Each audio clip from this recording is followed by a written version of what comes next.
Sylhet women's medical college ও হাসপাতালের প্রতিষ্ঠাতা জামায়াতের আমির ডাক্তার শফিকুর রহমান। স্বাভাবিক দৃষ্টিকোণ থেকে তার এই প্রতিষ্ঠানের সুযোগ পাওয়ার কথা শুধুমাত্র নিজ দল বা ধর্মের লোকদের, কিন্তু সিলেট উইমেন্স মেডিকেল কলেজ ও হাসপাতালের চিত্র ভিন্ন।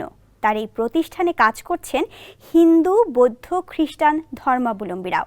জামায়াত নেতার প্রতিষ্ঠানে সব ধর্মের এমন সহাবস্থান কিভাবে সম্ভব তা খতিয়ে দেখেছে কালবেলা। সিলেট থেকে মিঠু দাস জয়ের পাঠানো তথ্যচিত্রে জানাচ্ছেন অন্তু মুজাহিদ। 2021 সালের এপ্রিলে বাংলাদেশ জামায়াতে ইসলামীর সাবেক আমির মকবুল আহমদের মৃত্যুর পর থেকে দলের হাল ধরে আছেন ডাক্তার শফিকুর রহমান। নিজ এলাকার সিলেট উসমানী মেডিকেল কলেজ থেকে MBBS পাশের পর চিকিৎসা সেবায় আত্মনিয়োগ করেন তিনি। জামায়াতের রাজনীতিতে যোগ দেওয়ার পাশাপাশি তিনি প্রতিষ্ঠা করেছেন একটি হাসপাতালও। একমাত্র ওয়ালটন এসি দিচ্ছে 1 বছরের রিপ্লেসমেন্ট গ্যারান্টি এবং কম্প্রেসারের 10 বছরের guarantee. Sylhet women's medical college ও হাসপাতাল নামের এই প্রতিষ্ঠান যেন অসাম্প্রদায়িক বাংলাদেশের প্রতিচ্ছবি। দেশের বৃহত্তম ধর্মীয় রাজনৈতিক দল জামায়াতে ইসলামীর আমিরের হাসপাতালে কাজ করছেন অন্যান্য ধর্মের মানুষও। চিকিৎসক থেকে শুরু করে চতুর্থ শ্রেণীর কর্মচারী সব স্তরেই আছেন তারা। আমি কোনো ধরনের কোনো বৈষম্য শিকার হয়নি, আমি আমার ধর্ম নিয়ে কোনো ধরনের কোনো হেনস্থাও হয়নি, চাকরি ক্ষেত্রে কোনো সমস্যা হয়নি। হিন্দু, বৌদ্ধ, খ্রিস্টান সব ধর্মের মানুষ আছেন, যে আমরা যে এত সুন্দর একটা ফ্রেন্ডলি সবার সাথে ফ্রি মিলেমিশে কাজ করতে পারি, এটা এই উমেন্স মেডিকেল কলেজ হসপিটাল একটা বিরল দৃষ্টান্ত। প্রতিষ্ঠানটিতে আয়া হিসেবে দীর্ঘ 15 বছর ধরে কাজ করছেন হেলন রানী দাস। তিনি জানান কতটা সুযোগ সুবিধা নিয়ে কাজ করছেন হাসপাতালটিতে। সবাই মিলেমিশে, সিস্টার, মাসি, সবাই মিলেমিশে, ব্রাদার, সবাই মিলেমিশে আমরা ডাক্তারের সাথে ডিউটিও করতেছি। কোনো দায় ঝামেলা হয়নি, কোনো সমস্যা হয়নি। আমরা একতা বোধ করে সবাই ডিউটি করতেছি।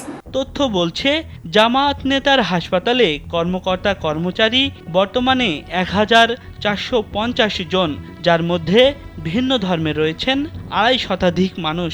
ধর্ম বর্ণ নির্বিশেষে যোগ্যতার ভিত্তিতে নিয়োগ পেয়েছেন তারা। প্রায় 1450 জন স্টাফ আছে, তার মধ্যে 270 জন মুসলিম ব্যতীত অন্যান্য ধর্মাবলম্বী।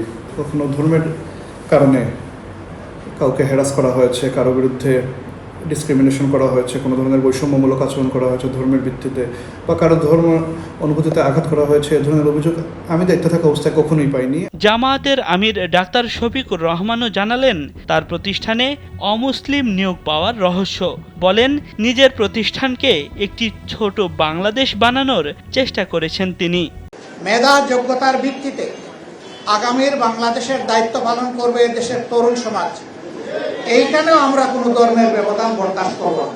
আমি সরকারের কোনো দায়িত্বে কখনো ছিলাম না, কিন্তু আমার নিজের গড়া কিছু প্রতিষ্ঠান আছে।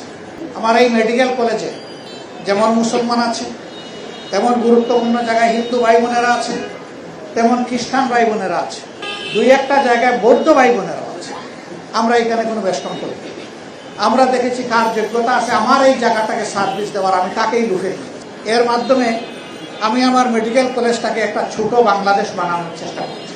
জামাত নেতার প্রতিষ্ঠানে এমন দৃষ্টান্ত দেশের সাম্প্রদায়িক সম্প্রীতিতে ইতিবাচক প্রভাব রাখবে বলে মনে করছেন অনেকে। অন্তু মুজাহিদ, কালবেলা ডেস্ক।